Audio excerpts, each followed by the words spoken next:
Hello, AACPS staff. In this Minecraft education tutorial, we're going to talk about two options teachers have for providing instructions or more information for students in a hosted world. The first option is utilizing slates, posters, and boards. The second option is utilizing an NPC or non-player character. So let's start off with those slates, posters, and boards. First off, these are provided in your inventory if you are in creative mode. So if I click E on my keyboard to bring up my inventory, I can simply search for each of these objects. So I can find the slate by typing in the word slate. I can find the poster by typing in the word poster, or I can find the board by typing in the word board. And you'll see that I've actually put all three of these objects down here onto my hotbar already. So I'm going to go ahead and close out of this. In addition to having them on my hotbar, I've actually placed them on the wall here in front of me so that we can explore them. A slate is a 1 by 1 block. It holds a very small amount of text. A poster is 2 blocks wide and 1 block tall. It can hold a couple of sentences of information that could be used to guide students or for students to type their text to demonstrate their learning. And then finally, the largest is a board. A board is 3 blocks wide and 2 blocks tall. It can hold a lot of text. We're talking about a paragraph or two. It's a great place to give detailed instructions to students for how they are to navigate their assignment in their hosted world, or for students to explain what they have built and how it demonstrates their learning of a concept. You can right-click on a slate, poster, or board to edit it. When done, select the slider on the bottom of the text screen to choose whether you want to lock or unlock the item. By default, it will be locked. A locked slate, poster, or board cannot be edited by another. If you, the teacher, the host, are using it to give information to students, you'll want to lock it. If you are using it for students to explain their build, you'll want to unlock it so they can add their own text. And then you'll click the X in the upper right-hand corner to exit. So let's see what that looks like. I'm going to go ahead and right-click on this board in order to open it. Now you'll see we have the space where we can type in our text, which I've already done here. And we have that slider at the bottom that says it is locked. When I click on it, now this board is unlocked and someone else would be able to remove my text and add their own. If I click the slider again, it's now locked. As we learned from reading the board a moment ago, by default, boards will be locked. So you need to think about who is adding text to the board. Is this you utilizing the board to give them instructions or them utilizing the board to explain something that they've built? Once you have made all of the necessary edits, you've added what you needed to the board, you've locked it or unlocked it, you'd click the X in the upper right-hand corner to exit out of that.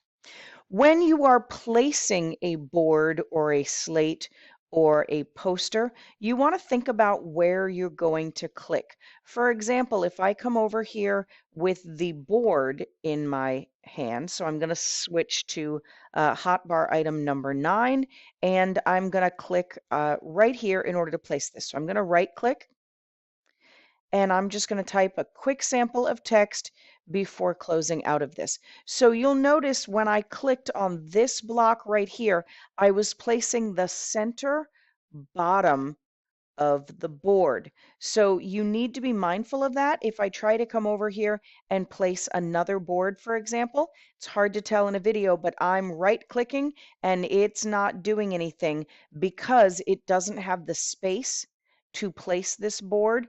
Since it is right next to another board, I would have to move over one.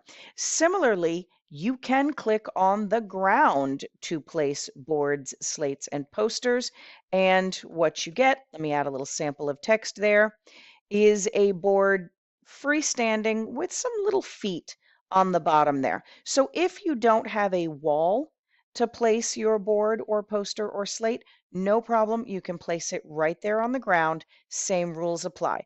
For the board, because it is 3 blocks wide, wherever you click is going to be that center bottom block. So just make sure that you have room on either side. Let's move away from talking about boards, posters, and slates, and let's come over here and talk about NPCs, non-player characters. Once again, this is an item that is in your inventory. So if I open up my inventory and type in NPC, you'll see we have this cute little egg here. You can spawn an NPC by placing this egg down into your hotbar and then right-clicking on the ground where you want your NPC to be. Unlike the other characters in the game, like for example, in the distance here, we can see a pig, we can see an NPC walking around with llamas. These, I'll call them humanoids. These characters can move around freely in the world. When you spawn an NPC, it stays exactly where you place it, so it will always be in that exact place to give students information. One additional thing that is very important to know about the NPC, I've selected that one on my hotbar, and I'm going to go ahead and right click to make one.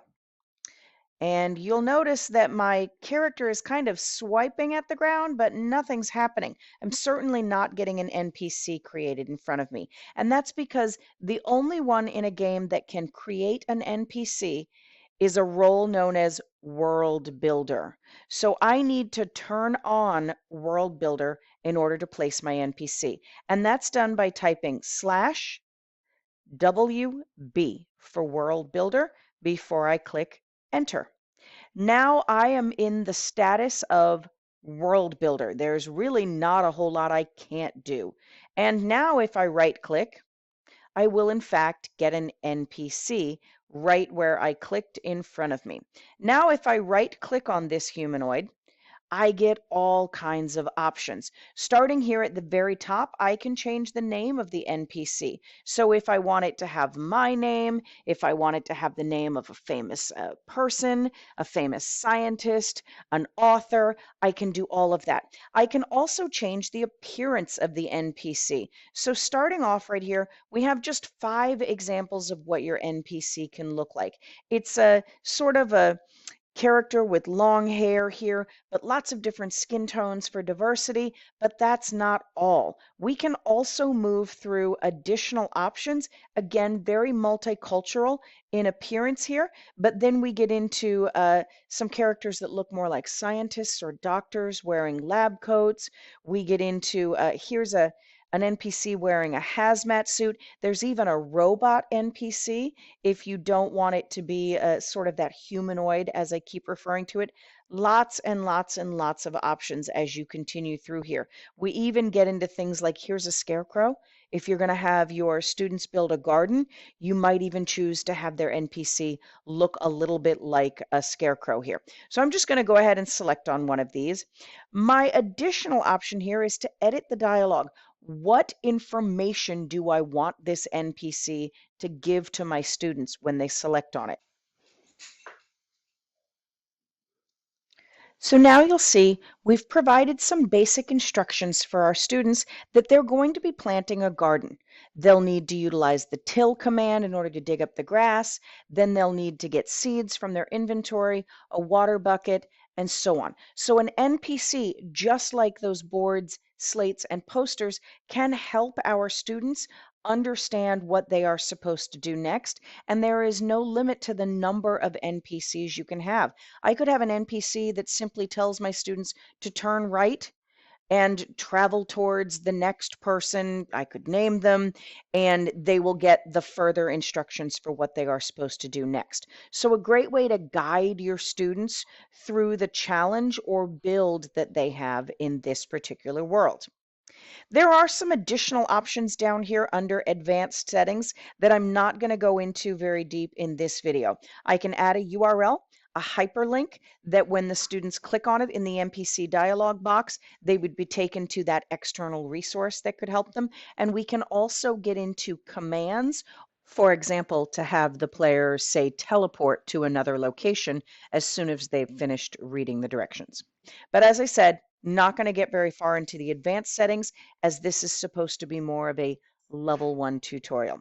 So I hope this has helped you understand how you can better utilize slates, posters, boards, and NPCs to guide students through a hosted world.